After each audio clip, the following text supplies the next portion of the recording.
I am continuing with P block elements, and last time I was discussing with you halides of oxygen family.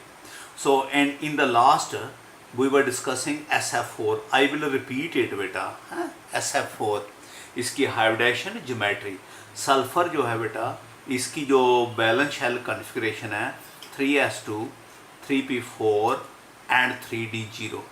ठीक है, इस s में 2 electron है बेटा और p में 4 इलेक्ट्रॉन है. ठीक है, p has got 4 electron 1 2 3 4. d में कोई नहीं है, राइट, d वेकेंट पड़ा है. तो इस वक्त it has got 2 unpaired 1 and 2. It can form 2 bond. तो लेकिन इसमें तो 4 बॉन्ड है, तो 4 बॉन्ड है, 1 बॉन्ड है, 2 बॉन्ड, 3 और 4. तो वी नीड 4 अनपेयर्ड इलेक्ट्रॉन. तो सल्फर विल अंडरगो एक्साइटेशन. जहाँ से p से इलेक्ट्रॉन निकल के इधर चला जाएगा और s में 2 इलेक्ट्रॉन रह गए बेटा.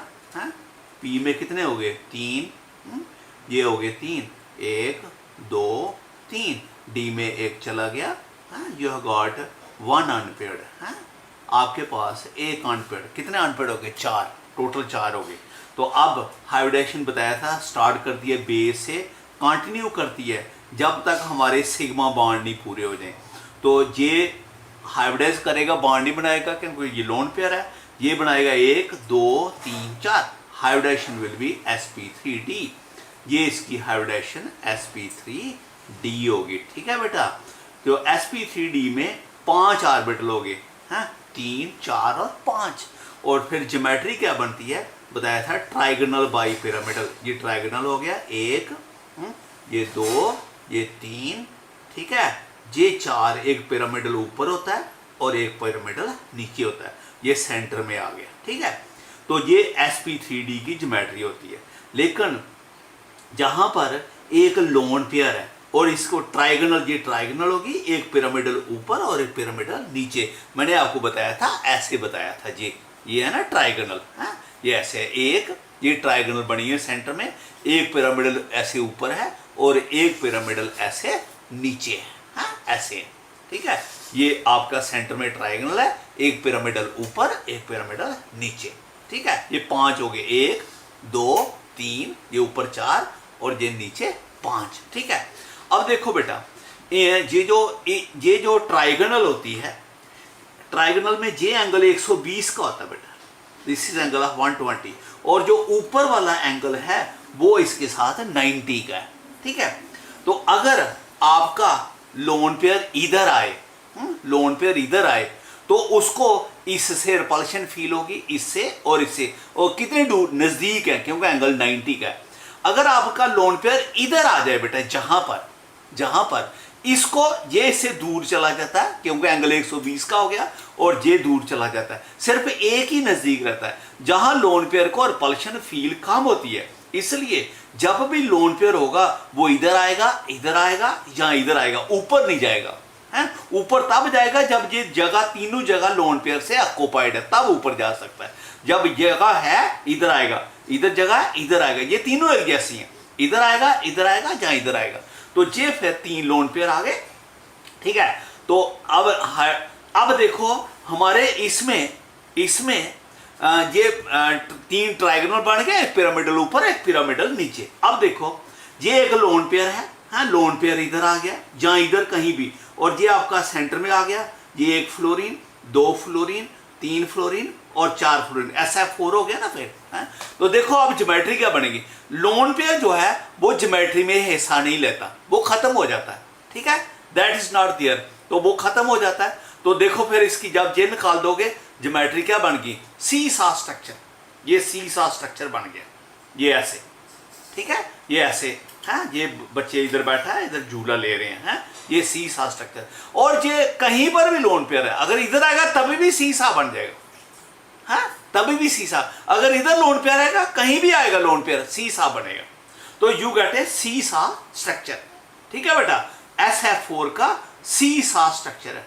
सी-सा स्ट्रक्चर बोलते हैं इसको. ठीक है, ये उसको बोलते हैं झूले को, जो बच्चे खेलते हैं. अब नेक्स्ट है SF6।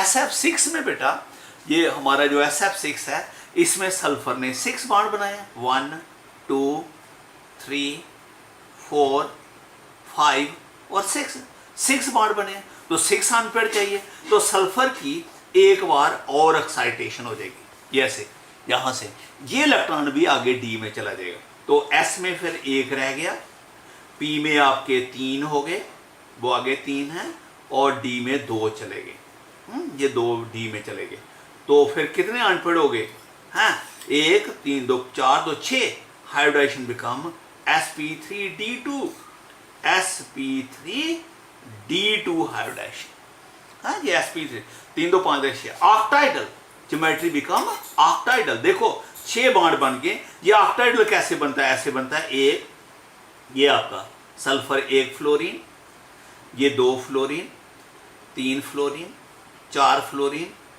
5 और 6, ठीक है SF6। लेकिन हम कह क्या रहे हैं, ऑक्टाइडल।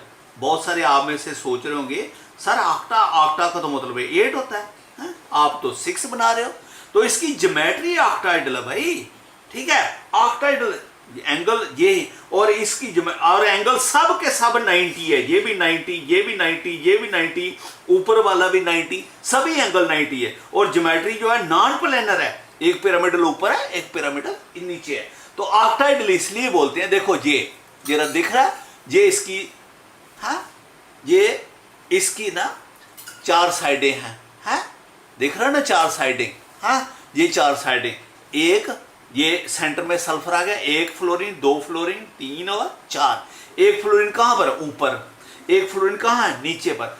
ये जो फ्लोरीन ऊपर है इसको ये 4 2 फेज ज्वाइन करके ऊपर मिल रहे हैं, एक फेज बना रहे हैं, हिड्रल बना रहे हैं, एक ये 2 बना रहे हैं, ये 2 भी स्टार्ट करके एक फेज बना रहे हैं, ये 2 भी स्टार्ट करके एक फेज बना रहे हैं, और ये 2 भी कितने फेज बने ऊपर, 4, 1 ये 2 ये 3 और ये 4 हिडल ऊपर बने, 4 हिडल नीचे बने, टोटल कितने हो गए 8, so it is called octahedral. ठीक है बेटा, ये ऑक्टाहेड्रल हो गया। ठीक है, नेक्स्ट बेटा is enormous behaviour of oxygen, enormous behaviour of oxygen. जो ऑक्सीजन का बिहेवियर है वो इनॉर्मस है, ठीक है, दूसरों एलिमेंट से डिफरेंट है। क्या रीजन है? रीजन आपको आगे भी बताए थे नाइट्रोजन फैमिली में, स्मॉल साइज, इसका साइज स्मॉल है। दूसरा, इसकी हाई इलेक्ट्रोनेगेटिविटी, इसकी इलेक्ट्रोनेगेटिविटी सबसे हायर है। ठीक है, और तीसरा जो मेन रीजन है, non availability of vacant D orbital, non availability of vacant D orbital. इसके सामने वेकेंट डी ऑर्बिटल नहीं है बेटा, इसकी वजह से। समझ आ गया? ये 3 रीजन है। इट शो डिफरेंट प्रॉपर्टी, इन रीजन की वजह से ये प्रॉपर्टी इसकी डिफरेंट है। Different property, number of property है बेटा, है जो ऑक्सीजन की दूसरों से डिफरेंट है। अब ये O2 गैस है बेटा, है इज ए गैस, बाकी सारे क्या हैं, सॉलिड हैं। Exist as diatomic oxygen, exist as O2, बाकी सारे क्या हैं, एसिड सभी हैं। वाटर जो है वो एक लिक्विड है, is a liquid due to hydrogen bonding है, तो बाकी जो हैं उनमें हाइड्रोजन बॉन्डिंग नहीं है। हाइड्रोजन बॉन्डिंग वाटर में क्यों है? Because of oxygen. ठीक है, तो ऑक्सीजन शोज ऑलवेज -2 है, एक्सेप्ट इन OF2 है। ऑक्सीजन हमेशा -2 दिखाता है, बाकी प्लस भी दिखाते हैं। बाकी जो दूसरे हैं वो प्लस भी दिखाते हैं, माइनस भी बताते हैं। जो ऑक्सीजन है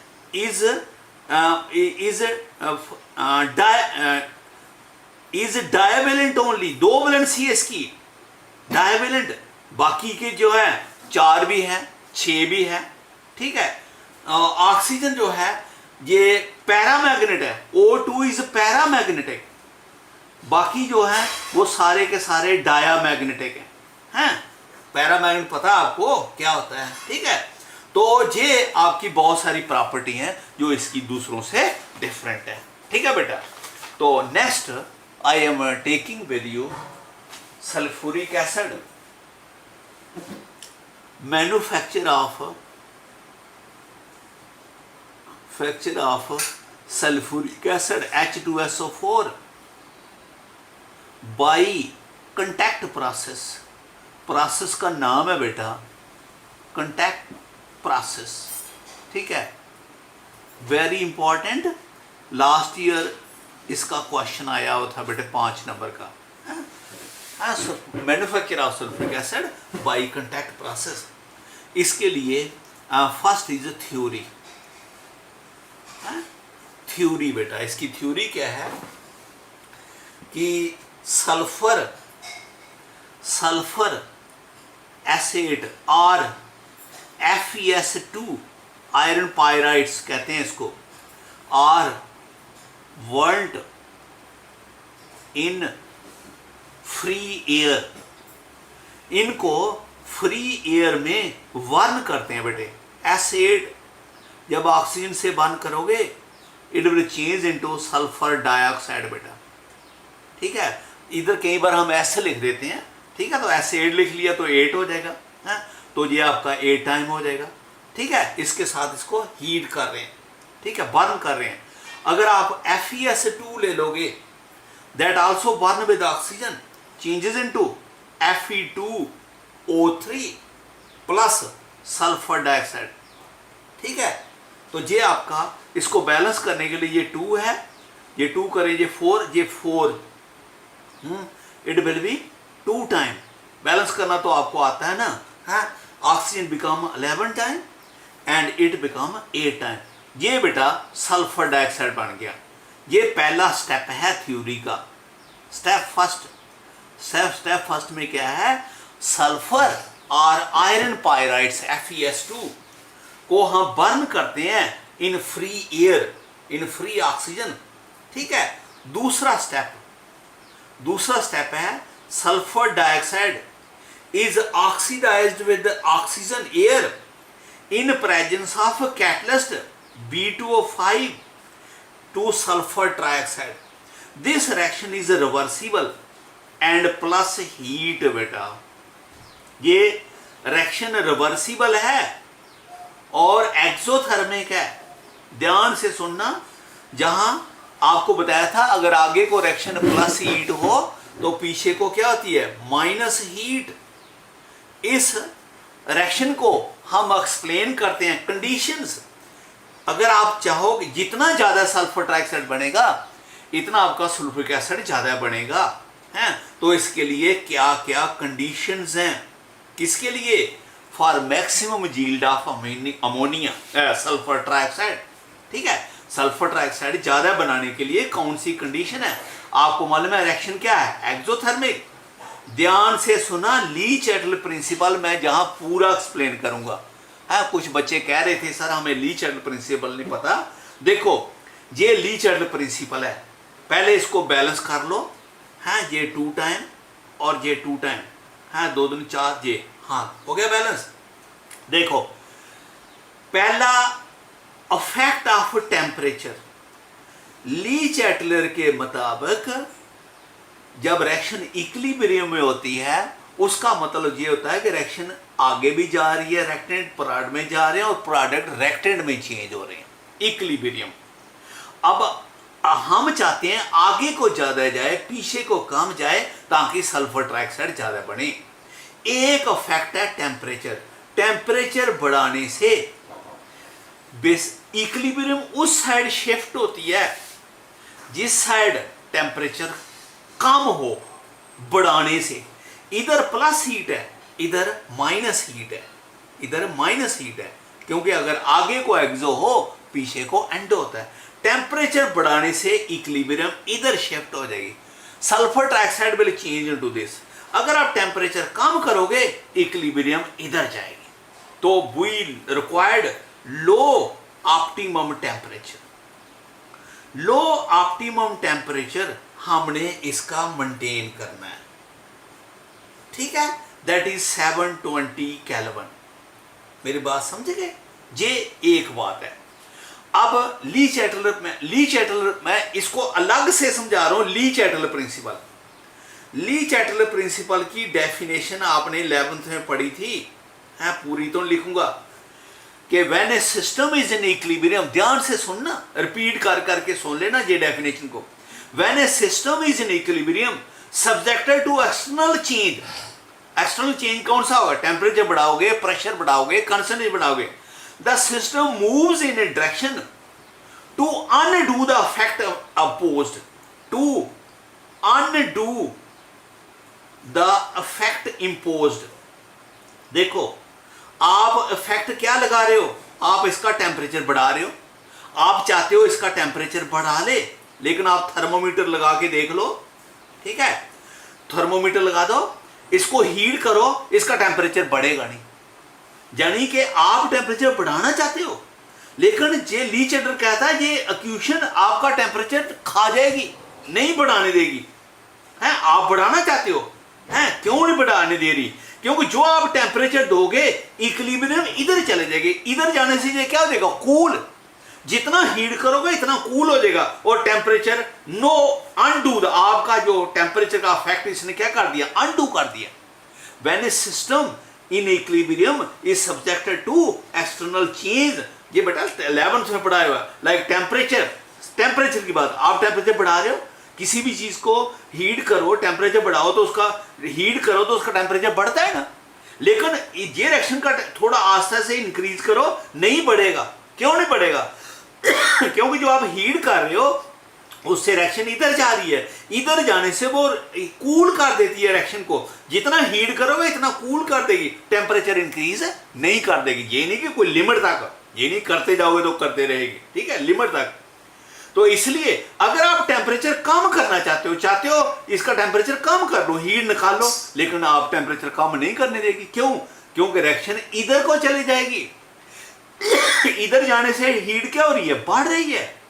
आप हीट निकाल रहे थे रिएक्शन से, आप हीट से रिएक्शन से निकाल रहे थे, लेकिन ये रिएक्शन इधर चली जाएगी और आपका टेम्परेचर कम नहीं होने देगी। This is the Le Chatelier principle. When a system in equilibrium is subjected to external change like temperature, pressure and concentration, the system moves in a direction to undo the effect imposed। जो आप effect लगा रहे हो उसको undo कर देगी, खत्म कर देगी। तो फिर मैं टेम्परेचर की बात बता रहा हूं। इधर टेम्परेचर इधर जाए तो टेम्परेचर बढ़ता है, इधर जाए तो टेम्परेचर कम होता है। जब आप टेम्परेचर इसका बढ़ाना चाहोगे तो आप बढ़ा नहीं सकोगे, क्योंकि रिएक्शन इधर को चले जाएगी। इधर जाने जितना बढ़ाओगे इतना कम कर देगी, टेम्परेचर कांस्टेंट रहेगा। अगर आप टेम्परेचर कम करोगे रिएक्शन इधर चले जाएगी, क्योंकि इधर जाने से वो टेम्परेचर को बढ़ा लेगी। Now effect of pressure. तो इस कंडीशन में आपने लो टेम्परेचर बनाना है, क्योंकि आप चाहते हो रिएक्शन इधर को जाए। दूसरा इफेक्ट ऑफ प्रेशर। भाई प्रेशर का इफेक्ट तभी होता है अगर रिएक्टेंट और प्रोडक्ट गैसेस फॉर्म में है, एक बात। दूसरी बात effect of pressure, effect of pressure तभी होता है अगर रिएक्टेंट और प्रोडक्ट गैसेस फॉर्म में है।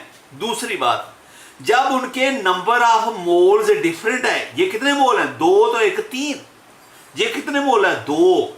इधर 3 मोल है, इधर 2 मोल है। अगर ये दोनों साइड में नंबर ऑफ मोल सेम हो, नो इफेक्ट ऑफ प्रेशर। लेकिन जब डिफरेंट हो तो फिर होता है। तो प्रेशर बढ़ाने से इक्विलिब्रियम उस साइड जाती है जिस साइड नंबर ऑफ मोल कम हो। इधर कितने हैं? 2। इधर कितने हैं? 3। प्रेशर बढ़ाओगे तो इक्विलिब्रियम इधर चले जाएगी। इसलिए अगर आप सल्फर ट्राइऑक्साइड ज्यादा बनाना है तो हाई प्रेशर चाहिए, हाई प्रेशर चाहिए। वी रिक्वायर्ड हाई प्रेशर, ठीक है बेटा, हाई प्रेशर चाहिए, दैट इज 2 एटमॉस्फेयर प्रेशर, ठीक है। एक बात, अब प्रेशर का इफेक्ट क्यों हुआ? क्योंकि नंबर ऑफ मोल डिफरेंट है। दूसरा, आप जब प्रेशर बढ़ा रहे हो रिएक्शन पे तो आप प्रेशर, लेकिन रिएक्शन प्रेशर बढ़ाने नहीं देगी, क्योंकि प्रेशर किस पर डिपेंड करता है, नंबर ऑफ पार्टिकल पर। इधर पार्टिकल कितने हैं 3, इधर कितने हैं 2, इधर 3 मोल है, इधर 2 मोल है। जब प्रेशर बढ़ाओगे ये इधर चला जाएगा, नंबर ऑफ पार्टिकल क्या हो जाएंगे, डिक्रीज। आप बढ़ा रहे हो प्रेशर, प्रेशर बढ़ाने से ये बढ़ने नहीं देगी, क्योंकि ये इधर 3 है, इधर 2 है, ये 3 से कहां चला जाएगा 2, अंदर का प्रेशर क्या हो जाएगा, कम। आप प्रेशर बढ़ा रहे हो लेकिन रिएक्शन प्रेशर बढ़ाने नहीं देगी, इसलिए इधर से इधर चली जाएगी। मेरी बात समझे? फिर वही बात, आप प्रेशर अनडू द इफेक्ट, ये प्रेशर बढ़ा रहे हो लेकिन रिएक्शन का प्रेशर बढ़ने नहीं देगा। ये क्यों नहीं बढ़ने देगा, ये इधर से इधर चला जाएगा। इधर से इधर जाने से क्या हो रहा है, ये कितना इधर 3, ये कितने हैं 2, इधर से इधर जाने से नंबर ऑफ पार्टिकल कम हो गए। नंबर ऑफ पार्टिकल कम होने से प्रेशर कम हो जाता है। ठीक है, आप प्रेशर बढ़ा दें लेकिन रिएक्शन प्रेशर कम कर रही है, तो इफेक्ट ऑफ प्रेशर। अगर आप इधर जाना चाहते हो तो हाई प्रेशर चाहिए। कंसंट्रेशन, कंसंट्रेशन का इफेक्ट ये है, अगर इसकी कंसंट्रेशन बढ़ाओ तो रिएक्शन इधर चली जाती है, अगर इसकी बढ़ाओ तो इधर चली जाती है। तो ये 3 कंडीशंस हैं बेटा for maximum yield of sulphur trioxide. अब ये जो सल्फर ट्राइऑक्साइड है, स्टेप 3 क्या है, जो सल्फर ट्राइऑक्साइड है हाँ, उसको हम वाटर में डालते हैं, पहले सल्फ्यूरिक एसिड में डालते हैं H2SO4 और बन जाता है H2S2O7, इसको कहते हैं ओलियम, ओलियम। और फिर नेक्स्ट स्टेप में इस ओलियम में हम वाटर डालते हैं और बन जाता है सल्फ्यूरिक एसिड। ये बेटा नेक्स्ट स्टेप, ठीक है। सल्फर ट्राइऑक्साइड में सल्फ्यूरिक एसिड डालते हैं, बन जाता है ओलियम। हम चाहें तो सल्फर ट्राइऑक्साइड में डायरेक्ट वाटर भी डाल के सल्फ्यूरिक एसिड बना सकते हैं, लेकिन जो सल्फ्यूरिक एसिड इस तरह से बनता है वो फ्यूम्स में बनता है। फ्यूम्स इतने ज्यादा बन जाते हैं कि इंडस्ट्री में सारे एटमॉस्फेयर में फ्यूम हो जाते हैं, वर्कर के लिए काम करना मुश्किल हो जाता है, लंग्स खराब हो जाते हैं उनके। इसलिए हम सल्फर ट्राइऑक्साइड में डायरेक्ट वाटर नहीं डालते, हम सल्फर ट्राइऑक्साइड में पहले सल्फ्यूरिक एसिड डालते हैं। ओलियम बहुत हैवी होता है, ये फ्यूम नहीं बनाता, और ये ओलियम बन जाता है, और फिर इस ओलियम में वाटर डाल के सल्फ्यूरिक एसिड बना लेते हैं। ओके बेटा, this is all regarding today. Okay.